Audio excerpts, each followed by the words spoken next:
রাধে রাধে রাধে শ্যাম। আজকে চলে এলো ভগবান। ভগবান এসেছিল এই রূপে। ভগবানকে সেবা দিয়ে চললাম তার অঙ্গরাগ করতে। ভগবানকে প্রণাম করে তার অঙ্গরাগ করতে শুরু করে দিয়েছি। আর ভগবানকে কিন্তু একটাই কথা বলার আমার, যে হে ভগবান, আমি কিন্তু কিছুই শিখিনি, সবই তোমার হাত ধরে শেখা।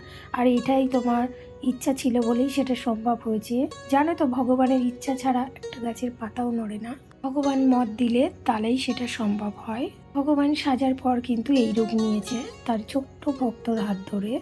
ভগবান যে পোশাকগুলো পরেছে সেগুলো কিন্তু আমার হাতের। আর জানি না ভগবান কতটা খুশি হয়েছে, কিন্তু আমি ভীষণ খুশি।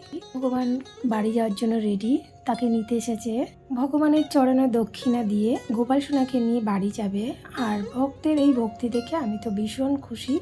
সে পারুক আর নাই পারুক, সে কিন্তু অনেক ভালোবাসে। ভগবানের ইচ্ছা হলেই কিন্তু ভগবানের সেবা করা যায়।